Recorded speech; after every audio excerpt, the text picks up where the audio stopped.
I loathe this. I mean, it's like I'm like a big show off in most of my life, but like when it comes to speaking in front of meetings, I rarely do it. Um, so it's all up for grabs what's going to come out of my mouth tonight.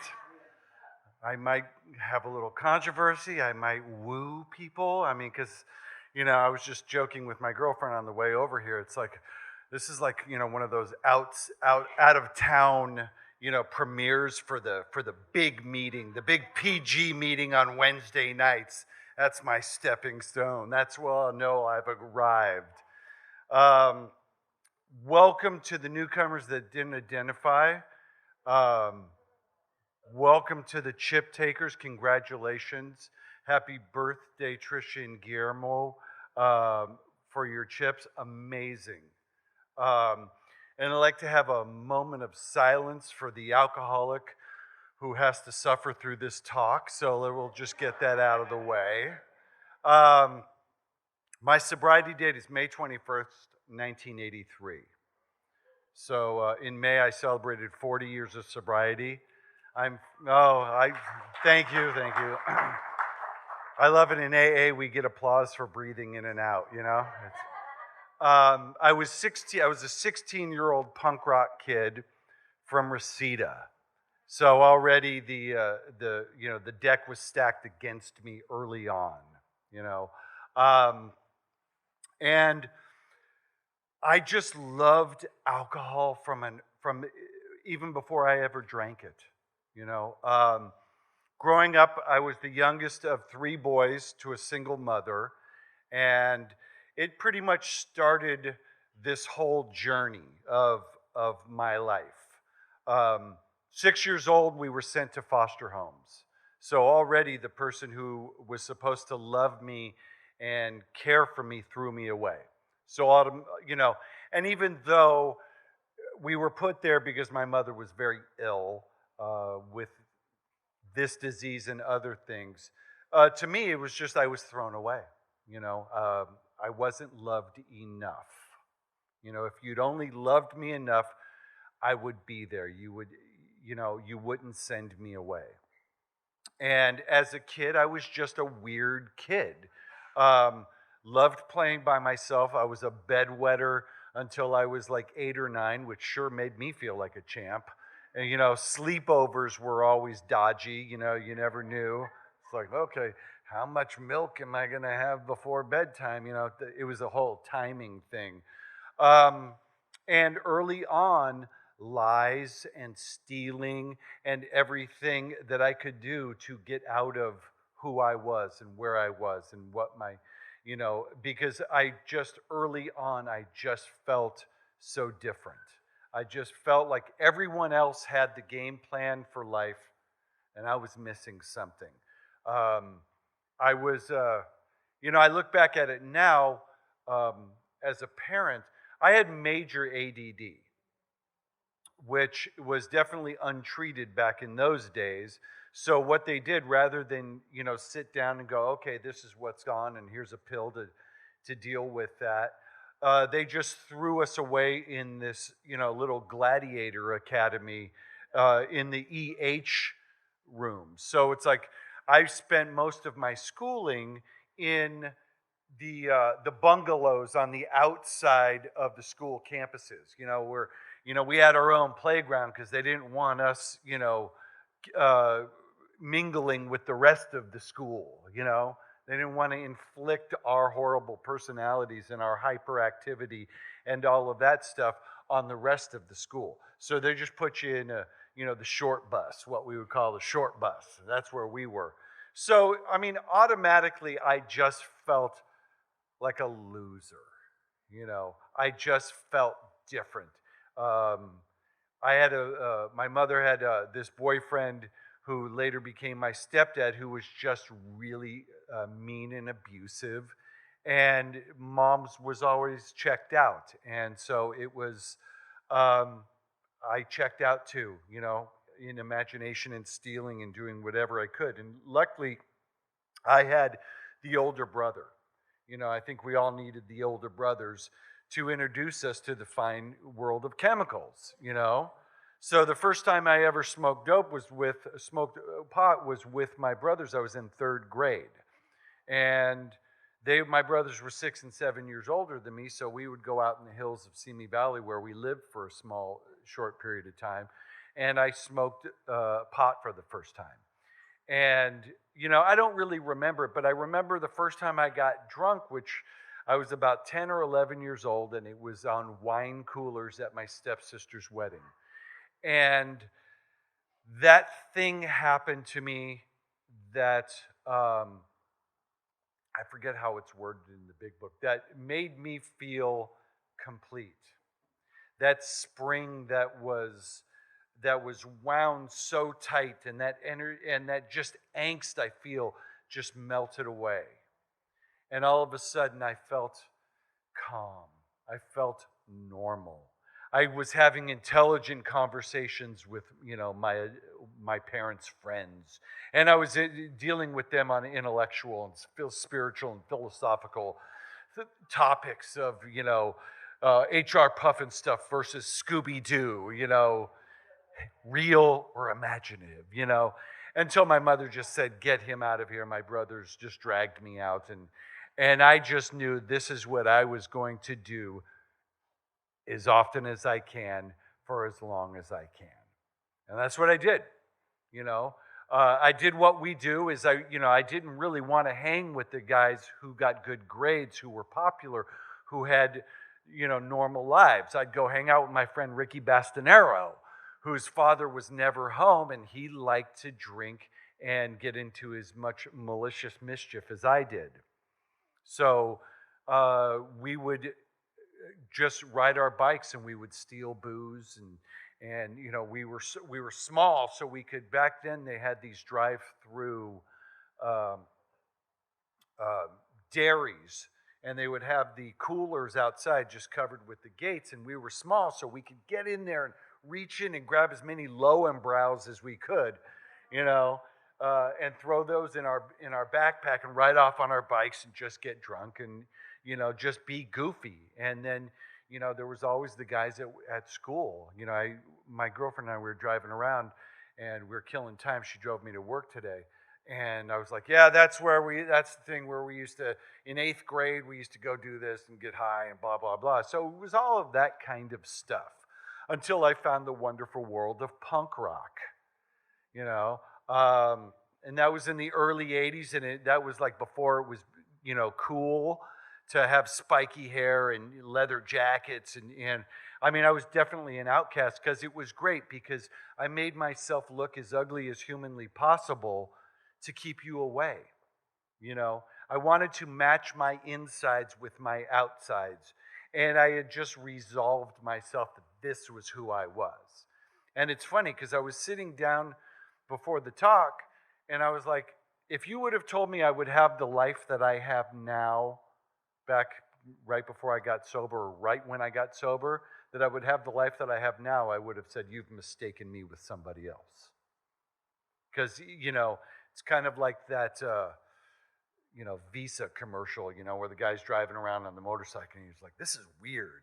It's great, but it's weird. And that's my life. It's great, but it's weird. It's like, how did I get here? We'll get there. So I don't have any crazed drunk-a-log stories. I had just, I had drank enough and used enough to get here. It had gotten to a point after a while where, because I'm not going to bore anybody, because my story is really dull, and I want to be that guy to represent that you don't have to, crash cars. You don't have to get into all of this stuff. This is a self-diagnosed disease. I know that I couldn't stop at 16 years old. I had tried to stop many times, but I could never stay stopped. And again, when I grew up, alcohol wasn't the, bad. It was great. When my parents drank, they were nicer to me. And there was a certain glamour about it. I had a grandmother who lived in Los Feliz in Hollywood, and she made beef eaters Jim looked so glamorous, and she was glamorous. Even though she was pickled 90% of the time, she was glamorous, wore these great custom white blouses and capris and flats and pearls, and always smelled uh, like, I can't remember the name, Shalimar perfume and gin. And today I'll smell that and I'll go, oh, so wonderful. There's a certain comfort in that. And even to this day, I'm not like one of those. Oh, by the way, I brought my girlfriend. Thank you for coming.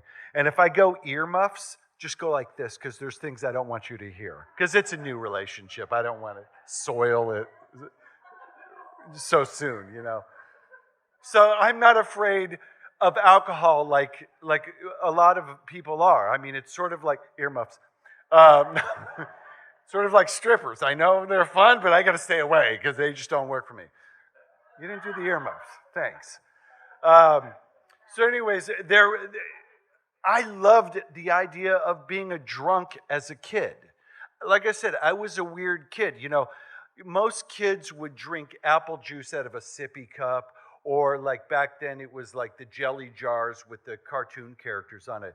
No, I knew I could match the color of beverage with what glass. Like apple juice would go in a tumbler with like a couple of ice cubes, and I'd jiggle it around. Water would go in a martini glass. Cranberry juice wine glass. I was a weird kid who loved the idea of being a drunk. I would drink my Orange Crush out of the bottle, but with a paper bag. So there was like I said, weird kid, kind of a weird adult, but now I'm just eccentric at my age, which is fun. But so I love the idea of being a drunk. I always found it very fascinating until it didn't work anymore. So, like I said, I had tried to stop drinking several times and couldn't. And I was exposed to Alcoholics Anonymous um, when I was about 14. My brother, who was kicked out of the house for drinking and using, got sober. And when he came around, he had about a year sober, and I noticed a change in him. I noticed that there was a piece about him and a different. I couldn't really put my my finger on it, but I knew it was something different. And he was my big brother, so I wanted to hang out with him. So I'd go with him to meetings. And I really didn't listen. I just wanted to hang out with my brother, and I didn't hear anything. It was really a lot like the Charlie Brown cartoons, like wah, wah, wah, wah, wah. But I went and saw him take a cake at Cedar Sinai meeting in Hollywood, and everyone was beautiful. Everyone was impeccably dressed, and they were clean, and they were really, expensive clothes. And I'm a punk rock kid from the valley, and I was like, ugh. And someone winked and smiled at me, and I was like, ew, none of that. So I continued to do what I did until my last drunk. We were it just wasn't good. I wound up puking all over my best friend, getting kicked in the face, and tearing my. He kicked really hard and cut open my chin. And I remember coming to, and I had really no intention. I just really wanted to get the heat off. So I was going to spend the weekend with him. So he says, "Okay, come over." So he took me to my very first meeting, which was May 21st of 1983. And it was at a place called Ohio Street. And I don't remember much of that meeting except for the old painting behind the podium of the drunk in bed with the two alcoholics there. I remember that, and the speaker gave me, this little stone. It was like an agate stone. And it was just, I think about it now, and I was like, wow, that's really weird. And he goes, put it in your mouth and chew on it if you feel like drinking. I'm like, okay. Because really, at that point, if you would have said, you need to sit naked on a pole for 3 days and you'll get this thing, I would have said, which pole? Okay. So he drove me home. We did a long drive the day after the meeting, and I had a day sober. And he just shared experience, strength, and hope, like we do in here.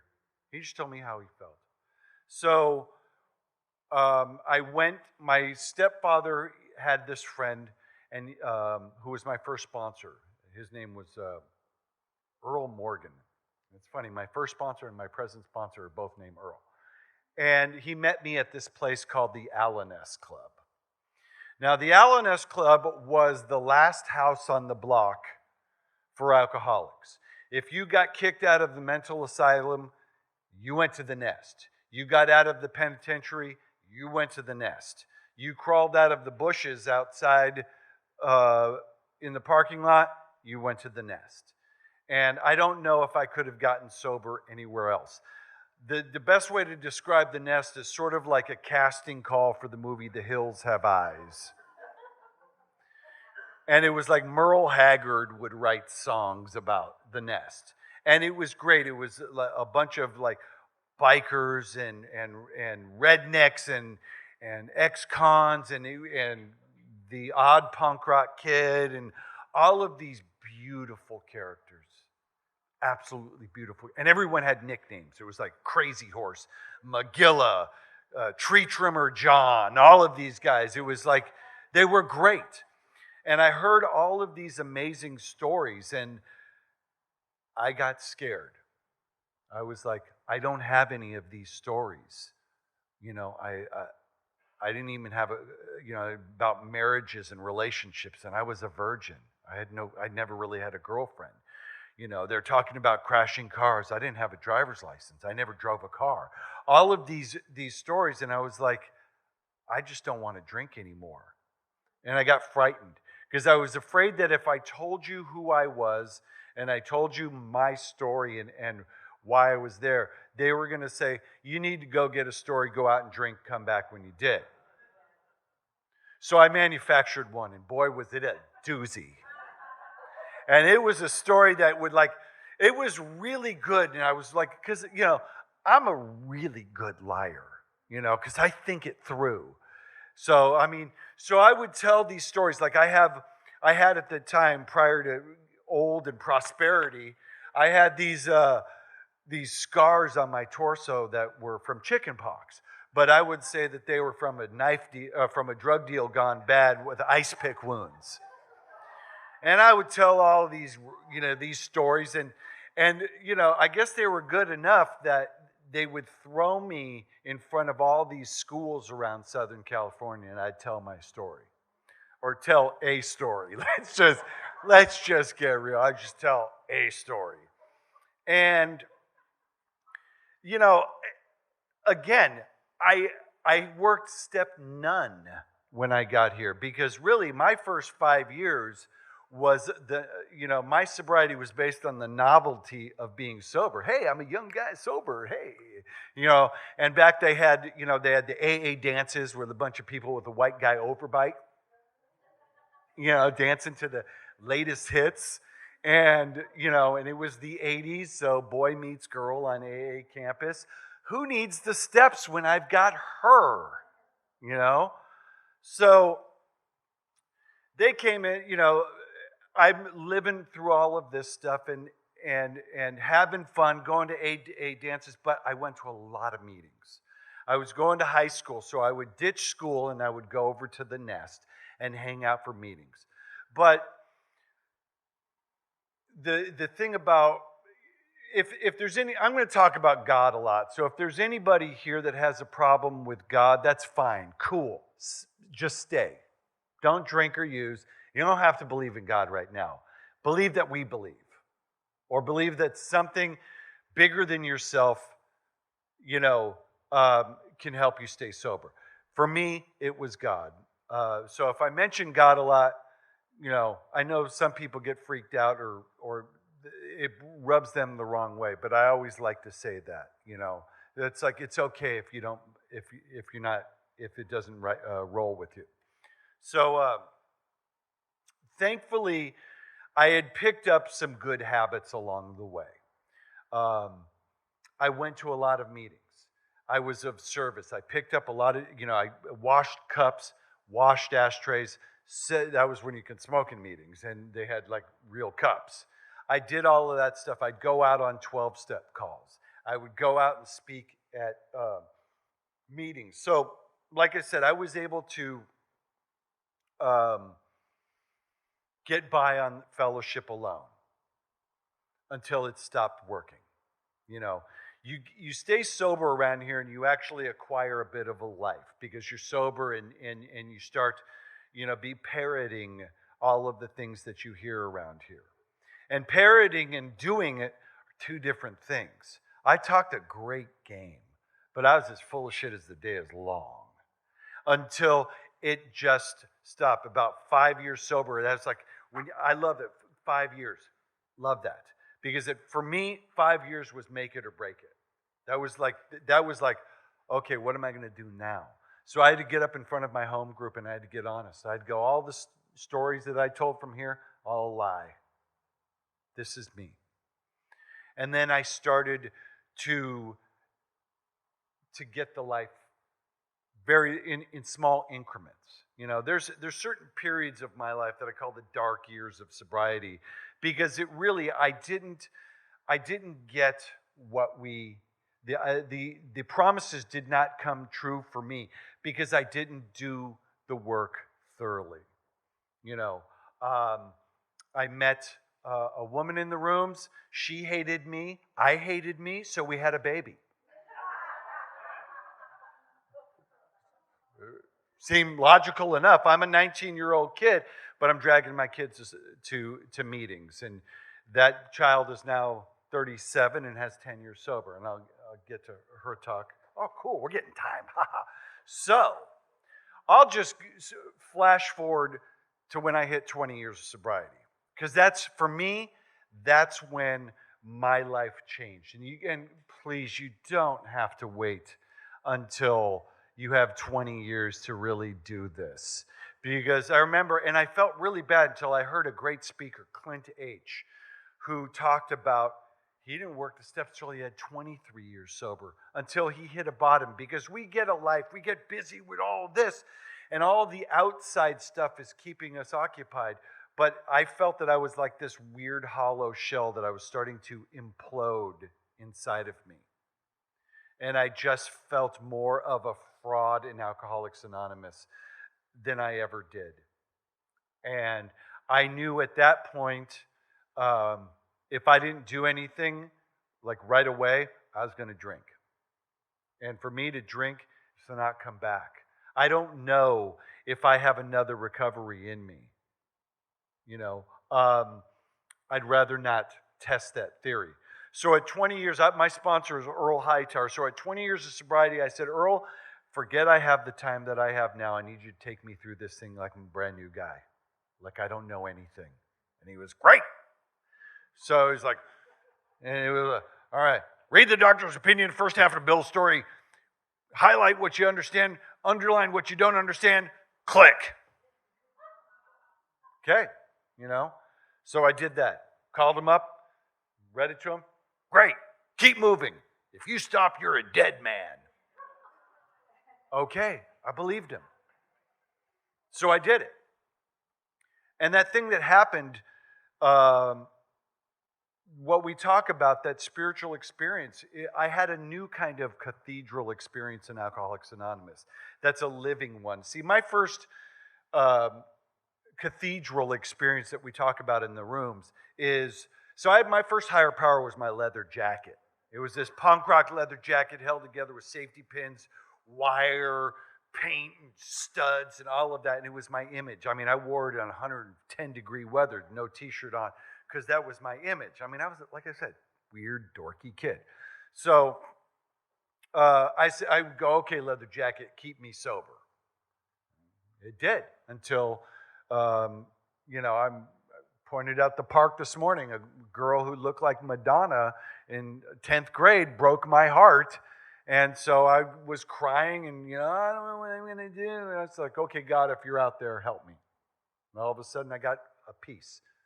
I got a calm about me. And I just knew everything was going to be okay. And I am gifted with that faith. I've been gifted from that faith for a long time. Because for me, faith and God comes in shoe leather. If I need a job, I'm going to pray to God, God, please give me a job, and I'm sitting at home watching TV, chances are I'm not going to get a job. You know, uh, the career that I have now came about of me.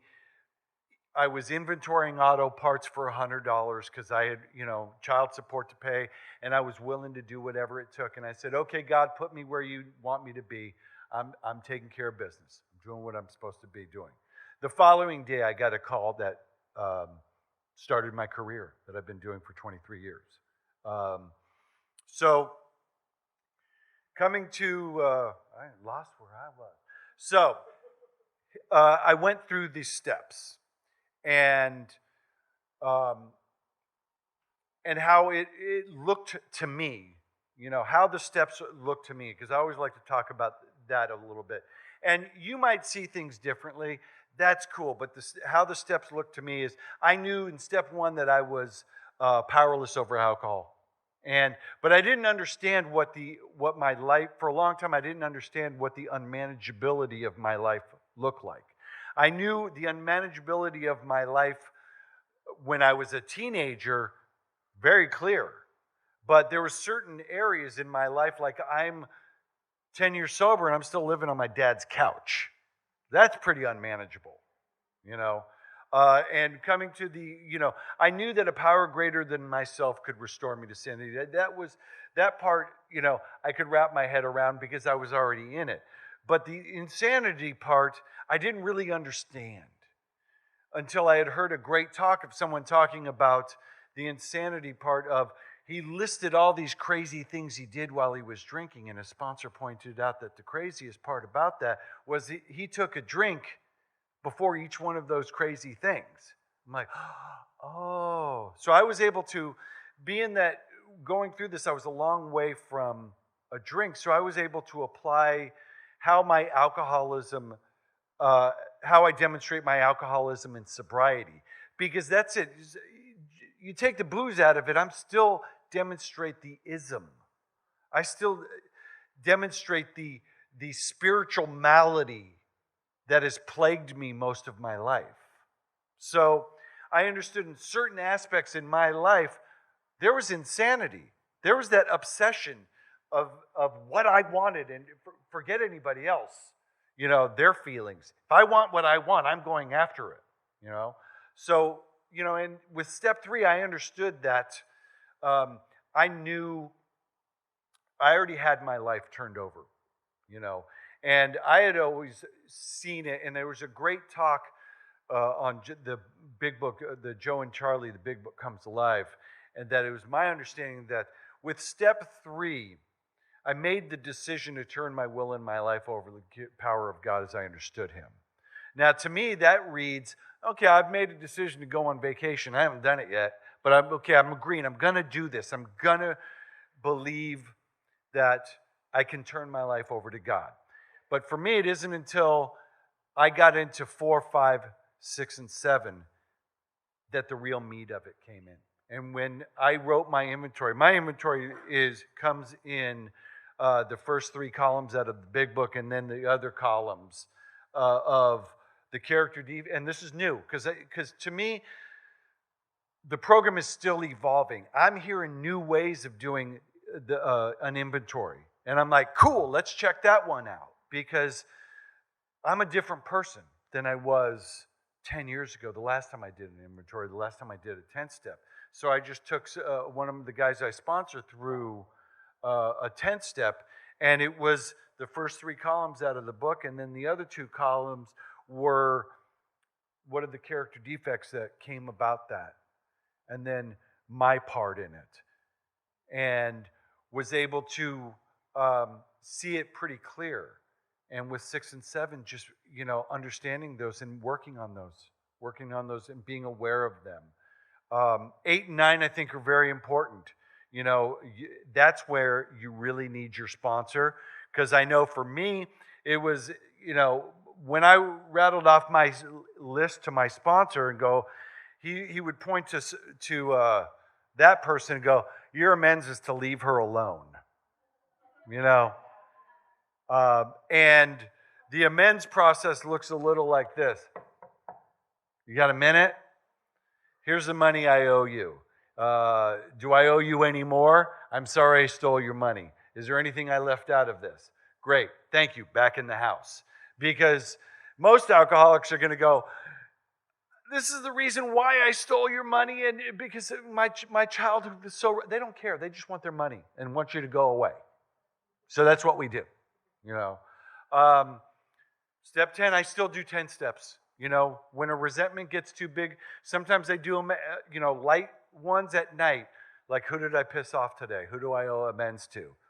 Before I go to sleep in my prayers. And sometimes when it gets bigger, I got to put them down and I'm calling Earl. Hey, this is what's going on.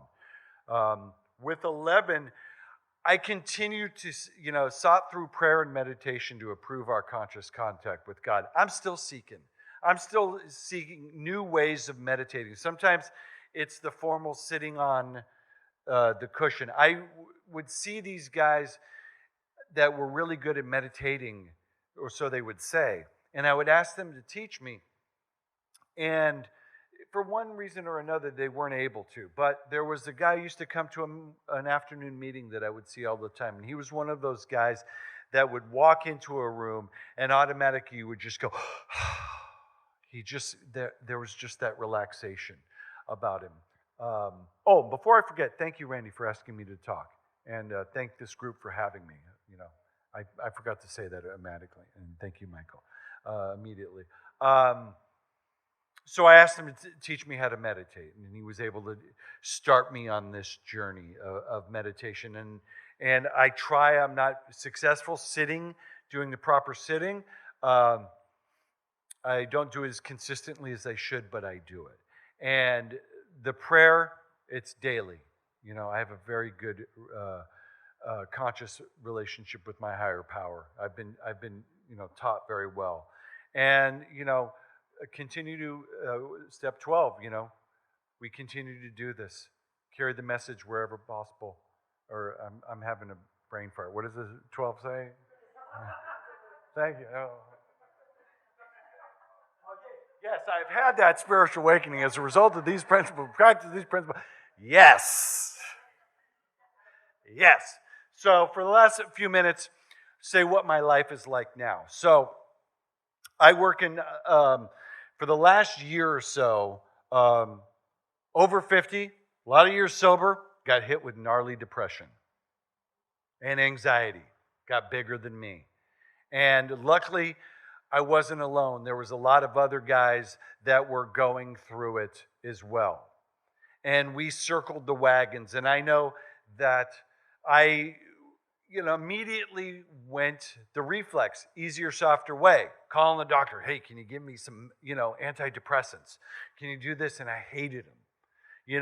I'm listening to all these self-help books and podcasts and all of these, you're great, your feelings aren't fact, blah, blah, blah. Still wasn't cutting it. You know what cut it? Hey, new guy, how you doing? Here's my phone number. Give me your phone number. How you doing? Getting back to the basics. Talking, gathering around the crew, constant contact with other alcoholics. I'm on a text chain with a bunch of guys where we probably have 150 years of sobriety in this text change that we do the gratitude list every morning. I'm sponsoring about 4 other guys since then doing this deal, sharing their experience, strength, and hope. Today, I have like an amazing life. Right now, I'm with the entertainment industry. My life is affected by the strike. I work 23 years ago as a result of the work I've done in Alcoholics Anonymous and just showing up and saying yes. A guy put his career and his reputation on the line to help me get in to become a costumer for film and TV. So people pay me to play clothes. I get paid to work with some of the actors I've always watched on TV.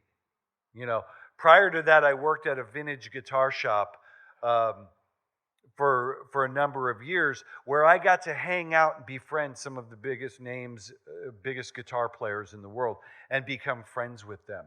I don't know how. I just show up and I say yes. I've dressed the same actor for 12 years, and I've been with him for this long because he'll ask me for something and I say yes. The producers know my name, and they greet me. Hey, how's it going? Um, because I carry what I've learned in Alcoholics Anonymous out in the world. You know, I was at this one meeting and they were talking about the anonymity. I will tell anyone who asks that I am a member of Alcoholics Anonymous. If someone goes, hey, let's go out and drink. Nope, don't drink. I'm one of those sober guys. Because I might be the only Eskimo for someone. And it's been that way. I have been able to be of service, and when people have needed to get sober or have questions about this deal, they've been able to come with me. I have two children. I have a 37-year-old daughter and a 14-year-old son, and they're both vastly different. My 14-year-old son is a dork, and I would not have it any other way. He came to me, he's like, Dad, I can't wait till I'm 21 so I can try a beer. When I was his age, I was deep in it. My daughter is 37 years old, and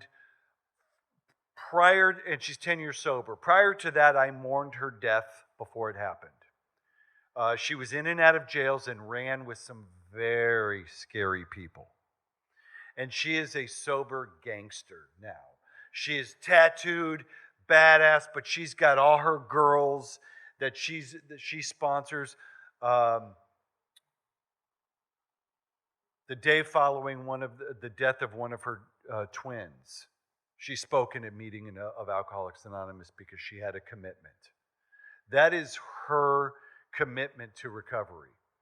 That brother who 12-stepped me died in early July of this year. I was in a meeting that night, and he died from this disease. Don't know whether he was drinking or not, but he died from untreated alcoholism. He had been in and out for a long time. He had 18 years sober and made someone else his higher power. And when that higher power broke up with him, he drank. And then it took him years to get back. And he was never able to truly get rigorously honest in Alcoholics Anonymous. And that's what's going to happen. Or that's what's going to happen to me. Unless I get rigorously honest with you and my fellows, and most importantly, myself, I will not stay sober. I will not stay emotionally sober. And to me, that is gold. That's 24 karat gold. Today I walk free. I am a free man. And like I said earlier, if you would have told me that I would have the life that I have now, even 20 years ago, I would have said, you've mistaken me with someone else. I'm dating a sober woman of Alcoholics Anonymous. We actually like each other. Crazy.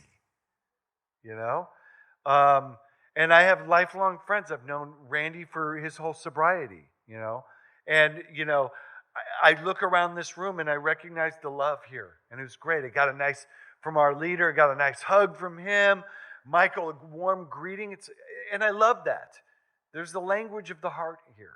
And if you think it's all lame, if you're new and you think we're all lame, cool. Stay sober and become lame too. Thank you.